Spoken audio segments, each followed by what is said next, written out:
Бәріне сәлем. Сіздерде қандай екенін білмеймін, бірақ бізге қолынан әртүрлі әдемі заттар істей алатын адамдар ұнайды. Бұлар міндетті түрде суретшілер, мүсіншілер сияқты адамдардың қолынан келетін нәрсе емес. Аспазшылар да шедевр жасай алады, құрылысшылар да. Сосын әрине шаштарышылар.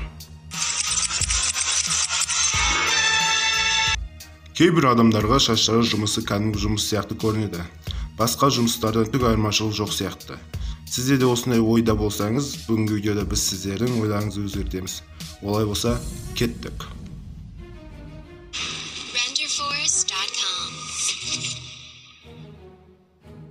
Кәдімгі шаштарышының қолында не көруге болады? Пышақ па? Или бритма ма? Онсыз қайда барады? Или қауіпті бритма ма? Ну былай кішкене батырлық көрінеді. Ал араға қалай қарайсыз?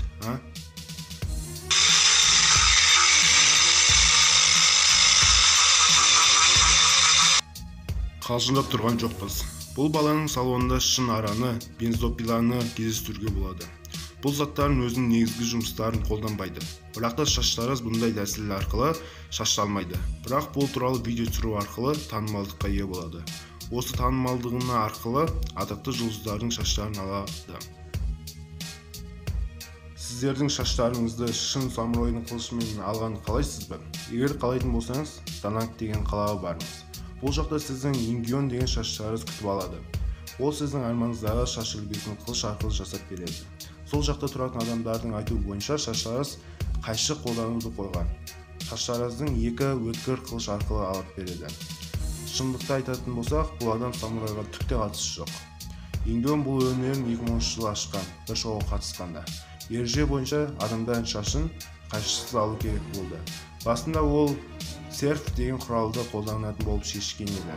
Бірақ ол шашты жаман қылып жіберетін біліп, қылыш қолдануды шешкен.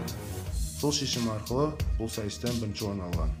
Қазіргі таңда ол қылыш арқылы барлық адамнан шаштарын алып жүр. Әлемдегі бәрінен де бір түрлі шаштарышы Мадридта тұрады.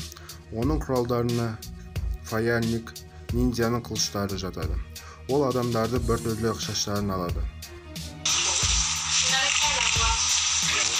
Ол үйсіп адамдардың шаштарын алады. Альберттің салонында шаштарышылар бір түрлі. Даже орта ғасырдың шаш алу әдістерімен алады. Осылай жасау арқылы бір түрлі, бірақ әдемі шаштарды алады. Бірақ та орта ғасырлар жайында Альберттің айтуы бойынша мақтанышпен, осындай қылышпен алатын туралы айтады. Бірақ та оның жұмысының қорытындысы керемет көрінеді. Шаштарышылардың айтуы бойынша оның шаш алу әдісі дәстүрмен байланысқан.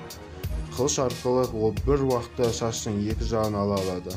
Батырлық танытқан тұтынушыларға Росомаханың пышағымен шашын алады. Бұл салонда Альберт қана қылыш арқылы шаш алады десеңіз қателесесіз. Бұл салонда жұмыс істейтін адамдардың бәрі қылышпен шаш алады. Достар, каналға жазылып кеттіңдер. Алдын ала үлкен рахмет. Каналға жазылу арқылы өзіңіздің біліміңізді көтере аласыз. Қош сау болыңыздар.